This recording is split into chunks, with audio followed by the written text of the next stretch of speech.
नमस्कार, मैं हूँ नई दिल्ली के जंतर मंतर पर। नई दिल्ली के जंतर मंतर पर फौजियों का जो है धरना चल रहा है। पूर्व सैनिक हैं ये लोग और आज इनको 16वां दिन हो चुका है। आज भी जो है ये लोग धरने पर बैठे हैं। कहीं तो आज छोटी होली है, जिस दिन होली का दहन होता है उस दिन भी ये लोग जो है धरने पर बैठे हैं और सरकार के समक्ष अपनी मांगे रख रहे हैं। सर, आज तो छोटी होली है, आप लोगों को तो होली मनाने के लिए घर जाना चाहिए, आज भी धरना कर रहे हैं आप। फर्स्ट ऑफ ऑल आपका और आपके पूरे चैनल के व्यूज को happy Holi. Thank you sir. ये अलग चीज़ है कि हम लोग इधर बैठे हुए हैं। कोई इतने आराम से आसानी से अपने घरों से होली वाले दिन दूर नहीं जाता, पर ये जो हमारे साथ हमारे सीनियर ऑफिसर्स ने धोखा किया हुआ है, एकदम जितना भी पे में डिस्पैरिटी की हुई है उसके एवज में हम लोग एक धरना लगाया हुआ है कि सरकार हमारी बात सुने, सिर्फ इनके ऊपर ना जाए कि जो कुछ ये लिख कर दे देते हैं और वो जवानों और जेसीओ के लिए पूरे हक उनके के धोखे के साथ मारते हैं, सिर्फ हमारी स्ट्रेंथ दिखाकर कि हम बहुत ज़्यादा स्ट्रेंथ में हैं। हालांकि वो 3% हैं जितने भी हाई ऑफिशियल जिनको कमेटियां बनाते हो आप, और हम लोग 97% हैं। सर, बात करें जिस तरीके से आपने बताया कि डिसेबिलिटी जैसे फौज में हो जाती है, तो उसमें पेंशन को लेकर के कहीं ना कहीं जो है अंतर काफ़ी देखने को मिलता है। जैसे कि एक ऑफिसर्स हैं, वो भी ऑन ड्यूटी, उसके साथ कोई घटना घट जाती है, या फिर कोई सूबेदार है उसके साथ कोई घटना घट जाती है, लेकिन उसको जो है पेंशन का जो बेनिफिट होता है ऑफिसर को वो ज़्यादा मिलता है। ज़्यादा मिलता नहीं है, इन्होंने खुद बनाया हुआ है। अच्छा, ये सरकार की तरफ से नहीं है? सरकार की तरफ से कुछ नहीं है, ये तो कमेटी बनाते हैं, कमेटी ऑफिसर्स की बना देते हैं, तो ऑफिसर्स अपनी चॉइस की जितनी भी मांगे दे देती है, गवर्नमेंट मान लेती है। बस उसमें कोई रूल्स रेगुलेशन नहीं है, कोई frame up by the. Sir, कुछ थोड़ा सा समझाएंगे, क्योंकि लोगों को समझना भी बहुत जरूरी है, उनको समझाना भी कि किस तरीके का होता है डिसेबिलिटी, वहाँ पे कैसे हो जाती है, क्या है ऐसा, क्या बॉर्डर के समक्ष जब कुछ युद्ध होता है तो उस समय जैसे घटना घट जाती है, तो कुछ ऐसा कुछ समझाइए। डिसेबिलिटी मीन्स के कोई चोट लग जानी या कोई भी शरीर का अंग है जो वो अंगहीन हो जाना, वो है डिसेबिलिटी। पर आप यही चीज अफसर के साथ हो या फिर अफसर और सूबेदार में क्या अंतर उधर देखने को मिलता है? फर्स्ट ऑफ ऑल तो ऐसा है कि ये डिसेबिलिटी है ना, डिसेबिलिटी ज़्यादातर जवानों की होती है और जेसीओस की कुछ परसेंट। अफसर की तो डिसेबिलिटी का क्वेश्चन ही नहीं है। अफसर कहाँ बैठते हैं? ट्रेंच में, जो फ्रंट लाइन में है तो जवान बैठता है और उसको गाइड करने के लिए एक जेसीओ बैठता है।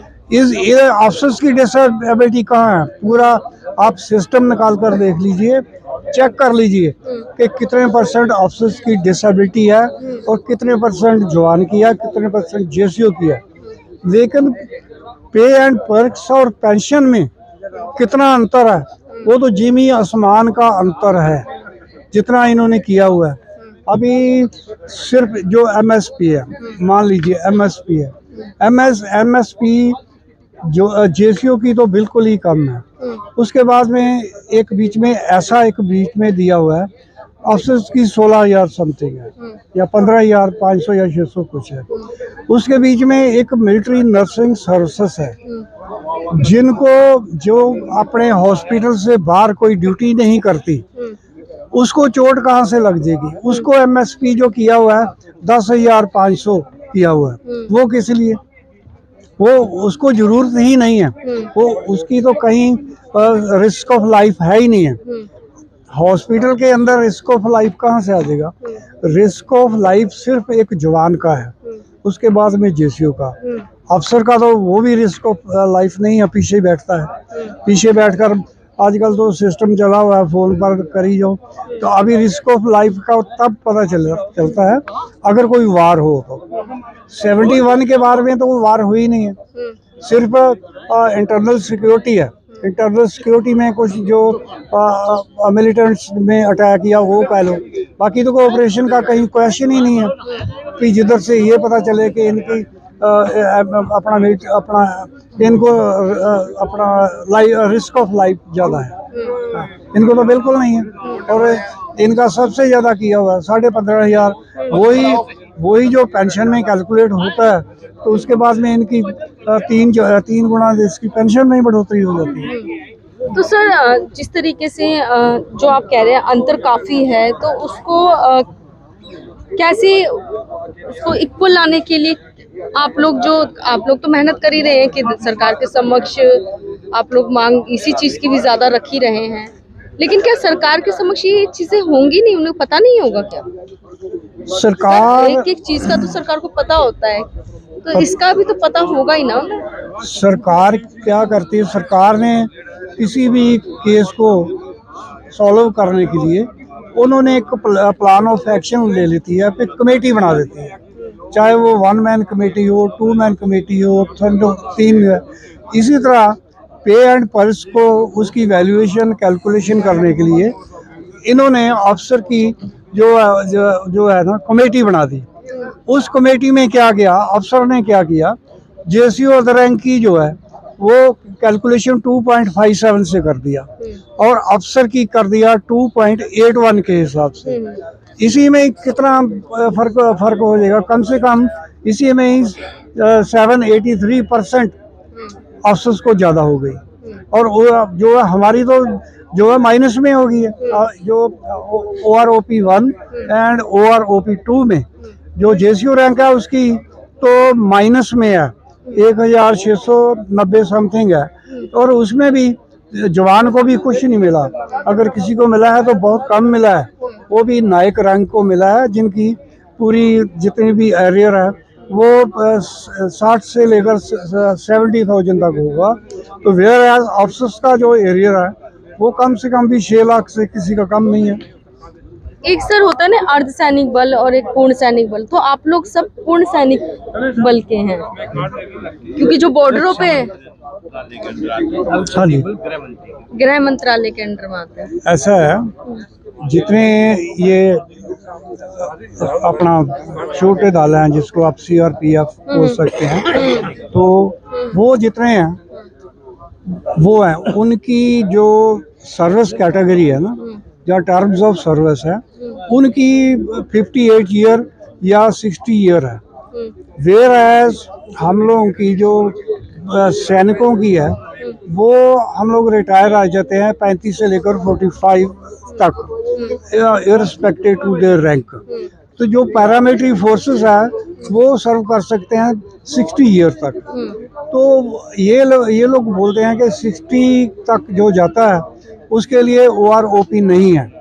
ये बोला गया कि उसको पैरामिलिट्री फोर्सेस को OROP लागू नहीं होगा। लेकिन सर आप लोग तो बॉर्डर पे ड्यूटी कर कर आए हैं, आप लोग तो जो बता रहे 16-17 के बाद आप लोगों को रिटायर्ड कर दिया जाता है, मतलब घर भेज दिया जाता है।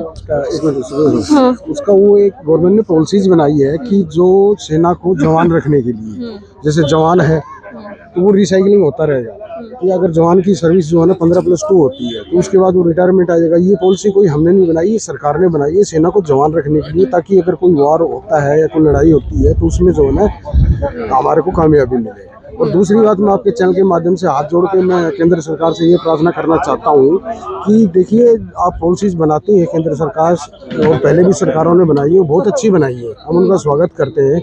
लेकिन अगर आपने पॉलिसी जो बनाई है उसका नेशन को या जिस जवानों के लिए आपने जो पॉलिसीज बनाई है उसको फ़ायदा ही नहीं हो रहा है, तो आप ये काम किसका है, इसको कौन देखेगा? कि पॉलिसी सरकार ने बनाई कि भाई हमने बना के छोड़ दी, बस उसके बाद काम खत्म हो गया। तो आप ये देखिए ना, पॉलिसीज बनाने का फायदा क्या हुआ, उसको बेनिफिट मिल रहा है या नहीं मिल रहा है? ये काम तो सरकार का ही है। जैसे पहले भी राजीव गांधी कहते थे कि भाई हमारे देश में मैं 1 रुपया नीचे भेजता हूँ तो 10 पैसा मिलता है मुझे, तो आज भी वही हालत है। उन्होंने 1 रुपया हमारे लिए भेजा तो हमें 15 पैसे मिला, 85% जो पैसा है वो जो है ना वो एक खास अधिकारी ले गया, मतलब बिचौलिए खा गए। बिचौलिए खा गए। तो मेरी यही प्रार्थना है केंद्र सरकार से कि आप ये होली का जो पावन त्योहार है, इसके ऊपर होलिका दहन में जो भी संगतियां हैं उनको वो जलाएं और इसके ऊपर विचार करें, और सही से ORP है उसको लागू करे पूर्व सैनिकों पे। नमस्कार। सर लास्ट में क्या कुछ कहना चाहेंगे?